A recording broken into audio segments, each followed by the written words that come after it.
Hey everybody, welcome to episode 143 of the AskDAP show, where I answer your Volkswagen and Audi questions.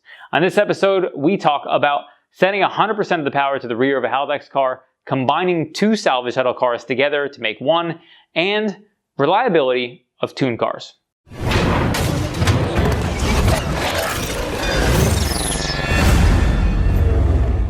Konstantinos via YouTube asked, Saab 9-3 with Haldex 4, I think, was advertised as having the ability to send almost all the torque to the rear wheels.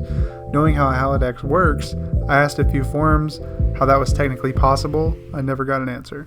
So I saw this comment, and we actually got another comment on, I think, our Haldex video, or one of them, either the Quattro video or the Haldex video, asking about sending 100% to the rear on Haldex cars. So I saw specifically he linked to one of the guys talking about the Volkswagen stuff, talking about people in the UK. They mentioned sending 100% of the torque to the rear in, I think they specifically used some sort of verbiage like extreme situations. So the only circumstance I could see there being the ability to send more than 50% power to the rear is in the circumstance where the front has zero traction.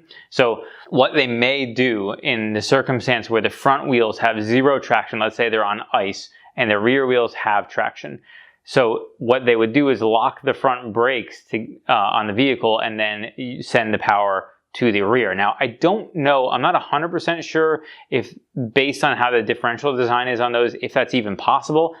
I think it probably is. So that would be how they would be sending 100% of the rear, but that's really that's only under the circumstance where you have no traction in the front. And so you're not going to exceed that 50-50 split between front and rear unless you were to have, again, like that extreme circumstance where you have no traction in the front, so they lock the front brakes and sends more than 50% power to the rear. That could be the only circumstance that I believe could create that possibility. SOSA'S CUZTOMS via YouTube asked, just buy another from auction that was rear-ended and pay half of the price you were going to spend, plus you will have parts left over. So this was more of a comment than a question, but I wanted to touch on it real quickly in regards to the all-track. So this comment was about saying that we should take our all-track, buy a car that's crashed in the rear, and take all the parts, basically combine them to make one car.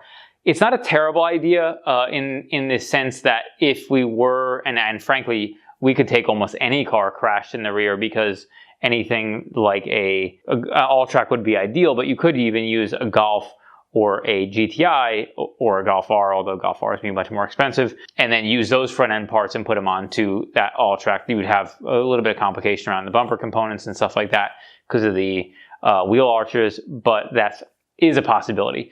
We aren't going to be doing that mostly because, keep in mind, a lot of the expense around our car is actually not going to be the parts we're going to be replacing. A lot of the parts we're going to be replacing are essentially the hood, the fender, the control arm, and that's basically it as far as the parts that we're buying that are replacement parts. That total combined, I think, is somewhere in the neighborhood of like $800 in parts or something along that nature, and we're not going to be replacing any other components. And then when it comes to the bumper components, we're not going to be replacing factory ones anyway, because we're going to be making kind of a unique, different car, or at least that's what the plan is. And so for that reason, we aren't going to be able to buy what we're looking to do with the car, which is probably going to be a Club Sport front end on that car, depending on the direction we go. But and you know, we looked for feedback from people, and that overwhelmingly everybody wanted to see a Club Sport front end on that car. The second runner-up was Golf R, to make like an R wagon like they have in Europe. So for that reason, for us, it doesn't make sense. Now, if I was going to be fixing that car completely all the way, it would make sense to go down that road, because you would go through the route of a huge expense of parts for just the average person.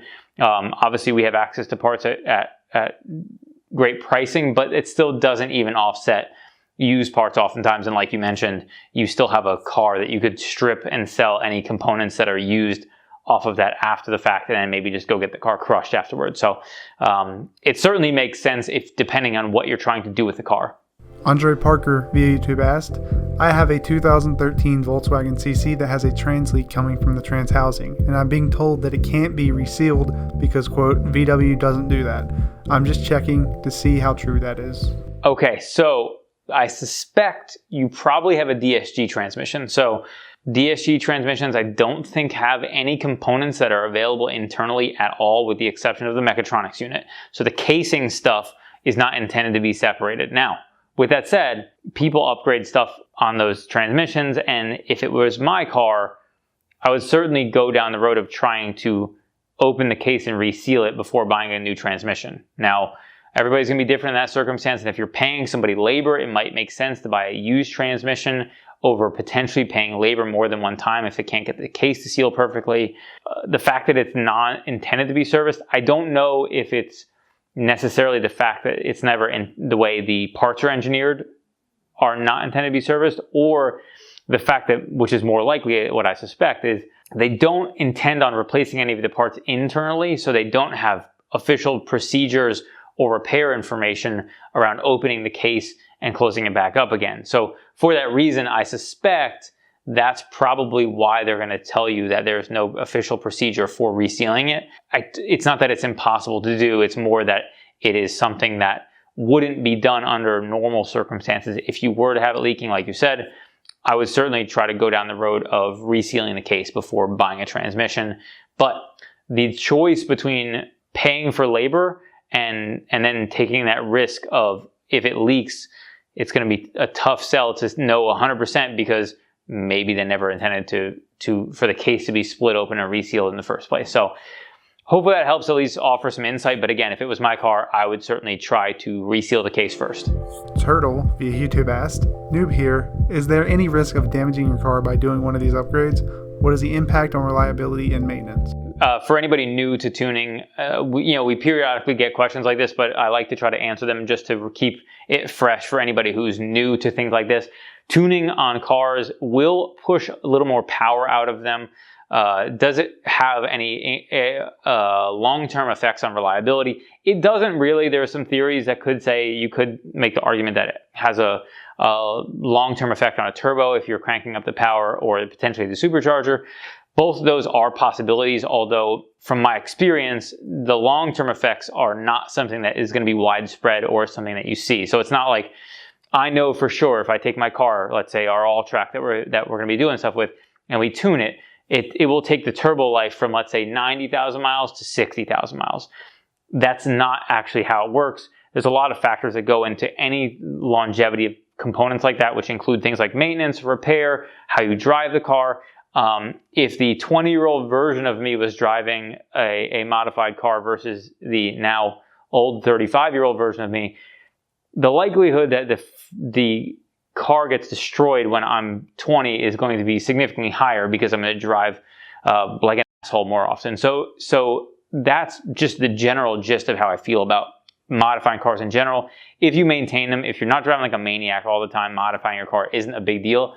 But again, there are always risks around stuff when it comes to warranty components, which is something that you should be aware of, anybody who's modifying a car that's still under factory warranty. Thank you so much for watching episode 143 of the AskDAP show, where I answer your Volkswagen and Audi questions. If you have any questions or comments about the questions answered in this show, be sure to leave it in the comments below. If you like this video, be sure to give it a thumbs up and subscribe for more like it.